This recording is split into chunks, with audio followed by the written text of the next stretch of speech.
What if there was a way you could know and predict how your business would unfold? It'd be like the difference in driving across America in the modern day versus attempting the same trip as the first explorers, Lewis and Clark. While it wouldn't make it easy or prevent all the issues, it would certainly provide you a significant advantage if you knew the path you were taking and the stages you could expect to face as you go down that journey. Shortly after shutting down my marketing company of 7 years in 2014 and exploring my next career opportunities, I was talking with another marketing agency's employee about their firm and the journey that it was in and where it was at currently in that journey. As they described the company and answered my numerous detailed questions, a sense of deja vu came over me.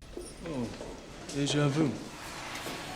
I knew where they were at on the journey of their business because I had been there and the stages that would soon follow. It reminds me of frog DNA from Jurassic Park. We use the complete DNA of a frog to fill in the holes and complete the code. Reintroduced in a business context by my friend Jim Carwish of Untangled Narrative. Here's what he had to say. When a company, team, or individual goes about creating a strategy, they like to have as close to a full picture as possible of all the details to give themselves the best chance of heading in the right direction. But what about the times when you don't have a full picture? There are times when we don't have the full understanding and we infuse our own experience and perspectives to help us put together a picture of what's going on. According to my friend, that's frog DNA. Now back to my meeting. I infused this company's story with the knowledge of my 7-year marketing company experience to provide a predictive model for this business journey.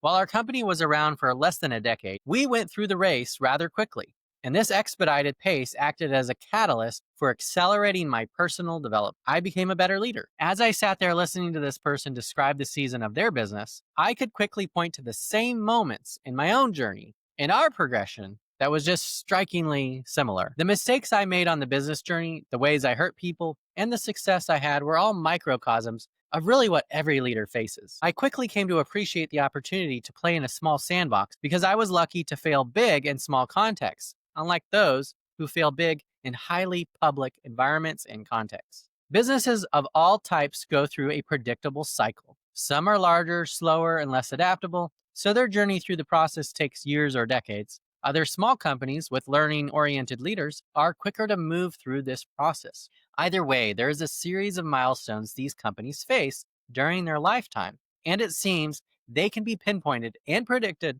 with a useful amount of accuracy. IDEMA, I-D-E-M-A, is the framework that best describes this journey. This is something I explore in my book, The Jump: From Chaos to Clarity for Your Striving Small Business. And so what we're talking about was one of the ideas I explored in the earlier chapters. When myself, Beth Hahn, and Len Wickberg, who worked for me in Noodlehead Marketing, when we first developed IDEMA, we built a project management framework. However, we came to recognize that it also applied towards departments and businesses as a whole. It wasn't just projects. It was also relevant to the entity itself. Let me go ahead and just share with you the 5 stages of IDEMA, I-D-E-M-A, that was born out of desperation to manage our projects by a team of people not inclined towards creating and using structure. We were just Wild West, rogue management actors. We could get stuff done, but it was done in a bit of chaos. And so IDEMA was the system, the framework that took that chaos and turned it into order. So the I, that's the ideate stage. That's where we capture our ideas. The D is the discover stage. That's where we establish our intentions and plan to sustain. We have our execute stage, which means to start, finish, and prepare to maintain. So we build that thing that we've been planning. The maintain, we sustain our idea. So whatever we built, we have to keep it going. We have to keep it alive. We have to keep maintaining it. And then the final stage is the audit. That's the A. And the IDEMA, I-D-E-M-A is for audit. Determine our assessed idea's fate. So we review what we've done. Does it make sense to keep sustaining it? Do we need to adjust anything as part of that review, as part of that audit? So while these 5 stages start as a linear process, a company that lasts a lifetime and even multiple generations is one that learns to change this process from linear to cyclical. Here's how these 5 areas of IDEMA intersect with companies. Number 1, the ideate stage. Capture our business ideas. Where does this invisible table of ideas live? My VP of operations, I mentioned her before, Beth Hahn, when I had Noodlehead Marketing, was finally fed up with us tabling ideas. This tipping point and the subsequent and consistent forms of accountability she imposed on us became part of her way to capture the many ideas we discussed, but quickly forgot. Too many great ideas were lost, and she wanted to make sure that they were collected and stored with care. something we were not doing. All companies start out as an idea. Before we launch our business, we'll have an abundance of ideas we mostly forget. These ideas come and go until one day we decide to start capturing them. Well, at least one of the ideas. This moment is when the idea goes from a fleeting thought to a captured concept. This captured concept is the point where we see the potential and completely ignore the realities that may prevent it from happening.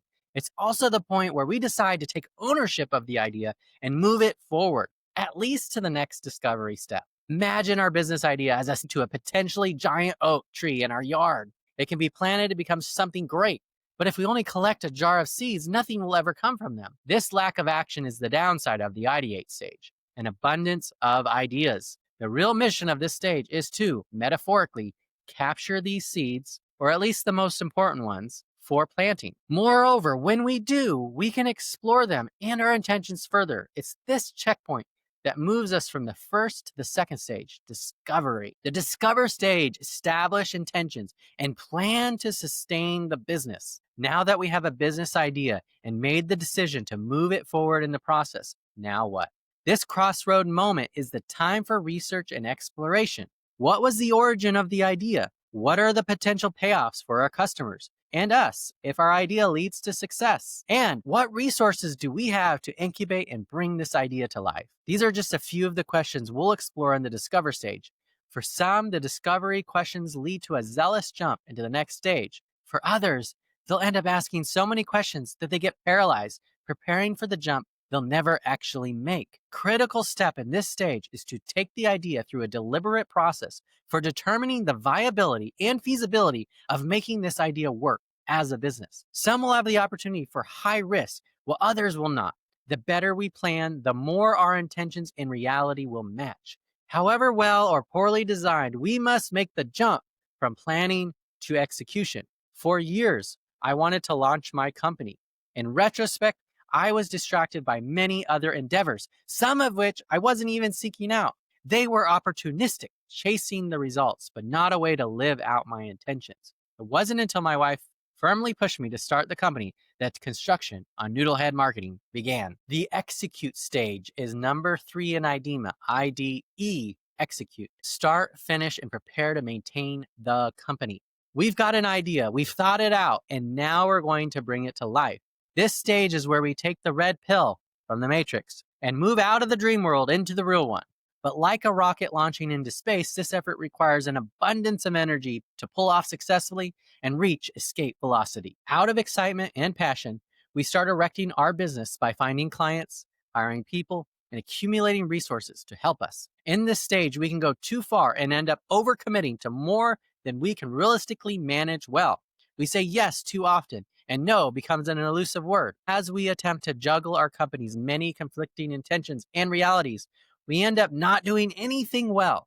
We also find ourselves not sticking around long enough to finish what we start or allow the work to bear fruit. Our impatience leads to chronic abandonment. Often people pay the price. The roller coaster of ups and downs is most descriptive of this execution stage. We're doing great or we're doing terrible. There is little in between for our company. Imagine what it was like to ride first class on the Titanic, eating rich food one moment and then frantically looking for a lifeboat the moment after hitting the iceberg. The key to business in the execute stage is discipline, to finish what was started and not to commit to more than we can steward well. Once we form the habit of completion, the second key is to planning to sustain during the finishing leg of each project. In a world of decay, everything we create requires maintenance. Without sustaining, any success we will have will eventually fade away. Once our team and we learn the importance of maintenance mastery, we'll migrate our organization into the next stage. Number 4, M, IDEM, IDEMA, the maintenance stage, sustain the business. Upon entrance to the maintenance stage, we've learned to finish well, and we're planning to sustain things we've created.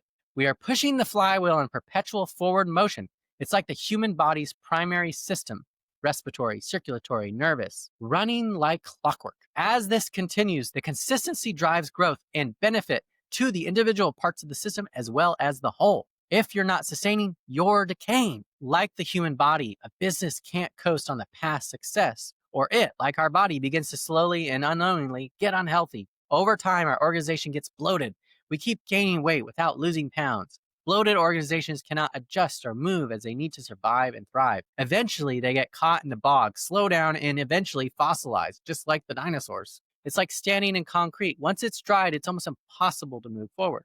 The key for organizations in this stage is to remember we can't always rely on our past success, and anything we maintain needs to be regularly updated. Otherwise, it becomes obsolete.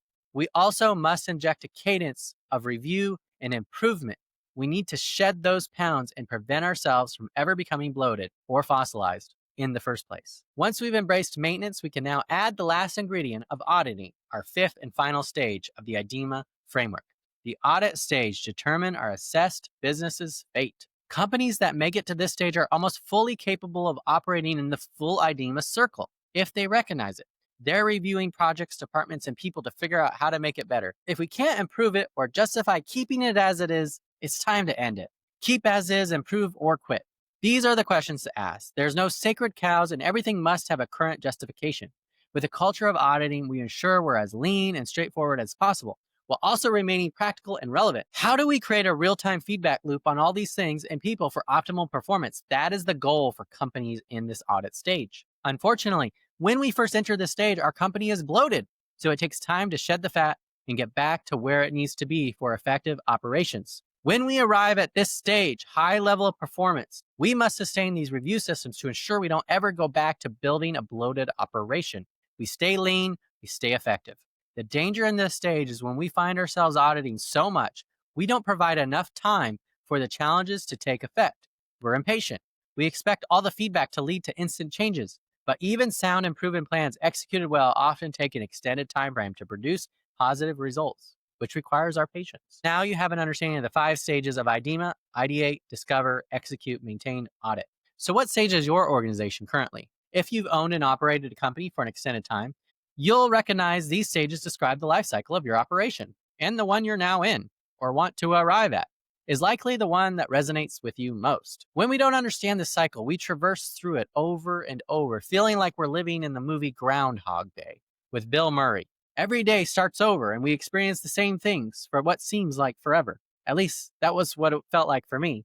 But when we see and embrace this system, we can proactively engage in it and manage the weaknesses and leverage the strengths of each stage. If you want to explore the jump in more detail, knowing where you are in the IDEMA cycle will help illuminate insights on how you can best apply these insights so you can make that upcoming leap from where you are to that next stage and really move your business forward. Check out my book. It's called The Jump from Chaos to Clarity. Grab it on Amazon.